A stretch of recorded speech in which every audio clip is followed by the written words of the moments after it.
오늘은 신명사명의 마지막 부분인 27, 28의 월을 살펴보고 이어 신명사명의 결속성을 살펴보기로 하겠습니다.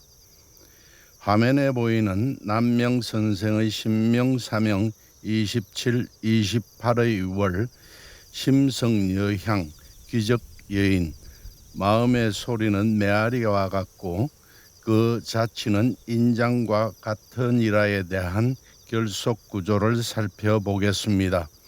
이 월은 이음마디와 마침마디로 이루어져 있습니다. 이음마디 심성여향, 마음의 소리는 메아리와 같고에서 풀이말은 여, 같고입니다. 이에 대한 임자말, 주어는 성, 소리는 입니다.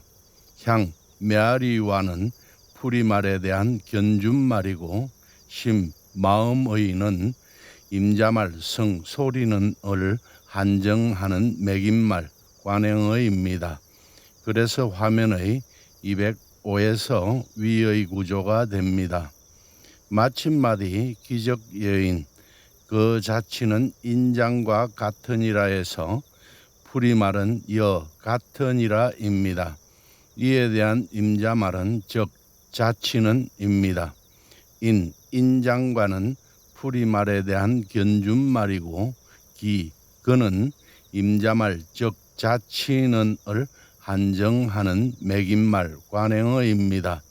그래서 화면의 205에서 아래 구조가 되어 신명사명 27, 28의 월은 전체적으로 화면의 205와 같은 결속 구조를 가집니다. 화면의 27에서 선생은 마음의 소리는 메아리 같다고 하였습니다. 우리가 어떤 생각을 할 때에는 먼저 마음의 소리가 일어 그것이 이어져 하나의 월, 문장이 됩니다. 생각할 때 일어난 마음의 소리를 어문이라 하고 그 월을 마음속 말이라 합니다. 이에 비하여 밖으로 나온 소리를 음성이라고 하고 음성으로 연결된 그 월을 공기 중의 말, 부려 쓰인 말이라 합니다.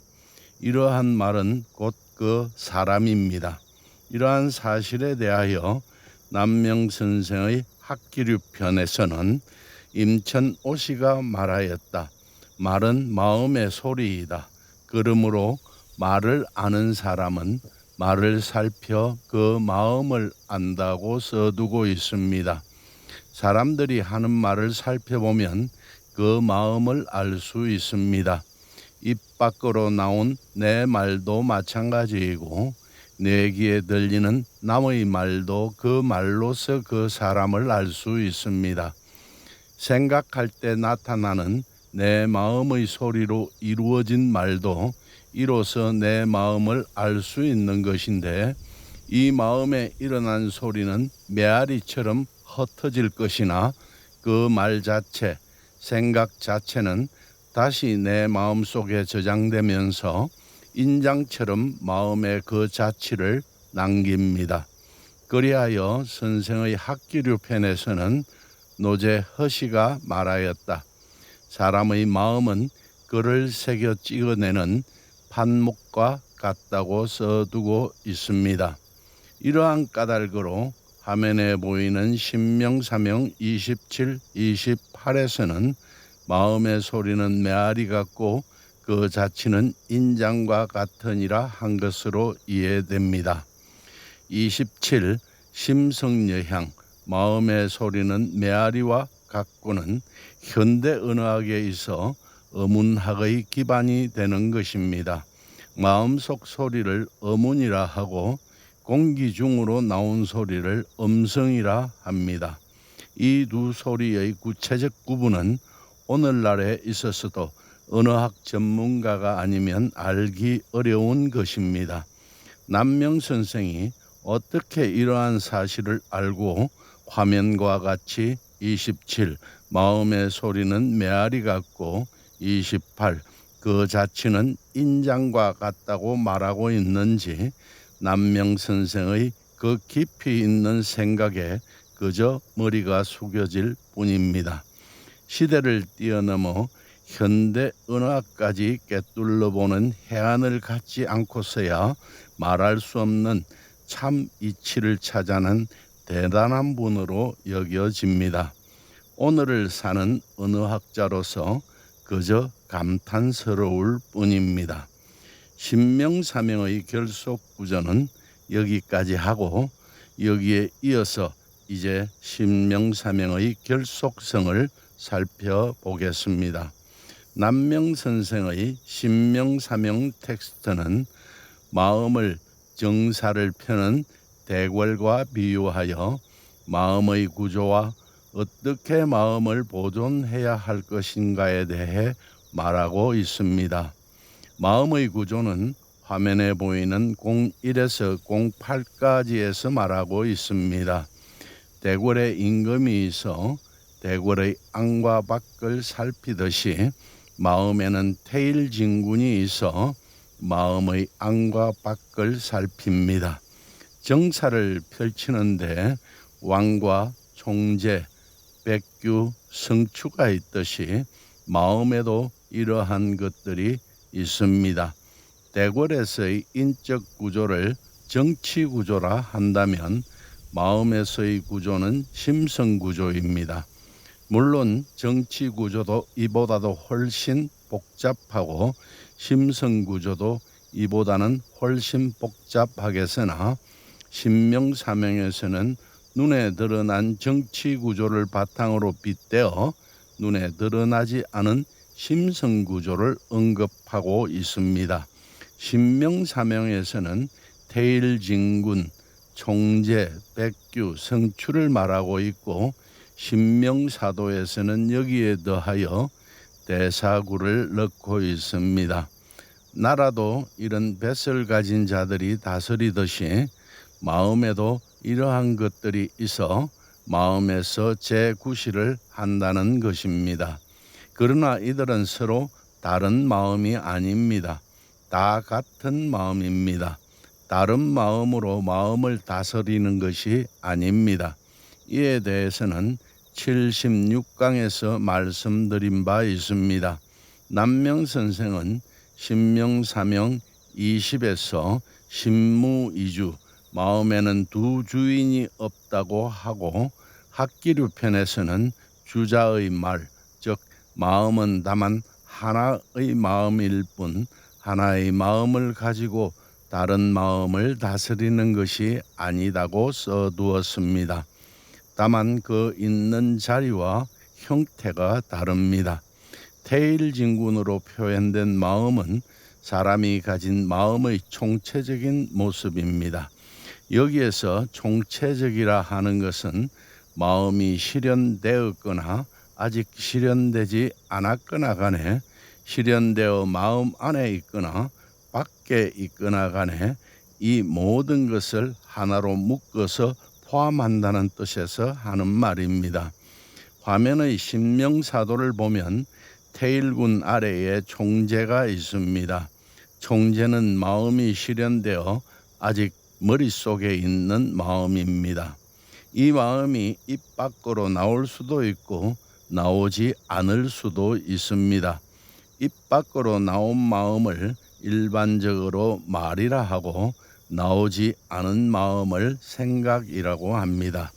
그리하여 17세기 숙종 때 우리나라 정치가이며 소설가인 서포 김만중 선생은 사람의 마음이 입으로 나오면 말이 되고 말에 가락이 붙으면 가시문부가 된다고 하였습니다. 이것은 마음이 밖으로 나온 경우의 말입니다. 그리고 앞에서 살핀 남명선생의 신명사명의 마지막 구절에 마음의 소리는 메아리 같고 그 자취는 인장과 같으니라 하였습니다. 이 말은 마음의 소리가 일어 생각이 있다가 그 소리가 밖으로 나오지 않고 다시 마음속으로 들어가면서 소리는 메아리처럼 흩어질 것이나 그 생각은 마음속에 인장처럼 새겨진다는 말입니다. 총재는 마음이 실현되어 그러나 밖으로 나오지 않은 머릿속에 있는 마음입니다. 신명사도에서 보면 총재 아래에 성추가 있습니다. 성추는 마음이 밖으로 나올 때 있는 마음입니다. 선생의 신명사명 05에 성추 출납이 있고 그 주석에 세분 택선 치지라 써두었습니다. 성추는 총재에서 세분되어 마음이 출납하는 그 자리에 있는 마음이라는 것입니다. 이도 심성구조에서 마음의 하나입니다. 성추 아래 사물의 세계에 백규와 대사구가 있습니다. 사물의 세계에 나온 마음입니다. 입을 통해 밖으로 사물의 세계에 나온 마음입니다. 이도 심성구조에서 마음의 하나입니다. 이러한 것들이 제 있는 자리에서 재구시를 합니다. 총재는 마음 안을 관장하고 백규는 마음 밖을 살핍니다. 그리고 성추는 말의 출납을 맡습니다. 그렇다면 이들이 마음에서 하는 일은 무엇인가? 정치가 백성들이 아무 걱정 없이 편안하게 살 수 있도록 하는 것이라면 마음에서 이들이 하는 일은 결국 화면에 보이는 23, 24에서 말하고 있는 한사존, 수사립, 사악함을 막아 정성을 보존하며 말을 닦아 정성을 세운다는 것입니다.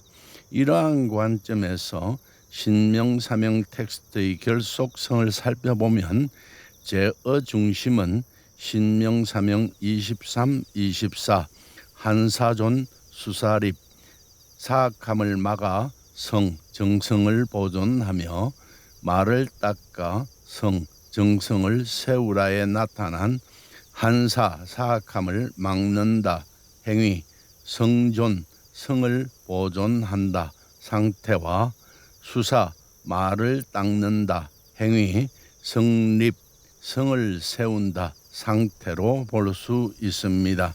이는 화면에 나타난 거시구조 1의 1차 개념입니다. 1차 개념을 바탕으로 2차 개념에서는 심성구조에 있는 태일진군과 총재, 백규, 성추가 1차 개념을 이루기 위해 하는 일들을 말하고 있습니다. 태일진군은 명당에서 정사를 펴니다. 총재는 대궐 안을 관장합니다. 백규는 대궐 밖을 살핍니다. 성추는 말의 출납을 맡아 충신수사합니다. 그리고 화항직방 네 글자의 부절을 발부하고 100가지 금지의 깃발을 세웁니다. 성추가 하는 일은 마음 안, 대궐 안에서 하는 일입니다. 09부터 13까지는 마음 밖, 신명사도에서는 사물의 세계에서 백규가 하는 일입니다. 9구멍의 사악함도 세 군데 요처에서 처음으로 나타납니다. 움직이는 낌새를 용감하게 이겨내고 나아가 반드시 시살합니다. 이겼다. 13에서는 다시 마음 안, 대궐 안으로 들어갑니다. 승리를 단지에서 복명하였습니다. 이것이 1차 개념을 이루기 위한 것으로 화면에 보이는 거시구조 2의 2차 개념입니다.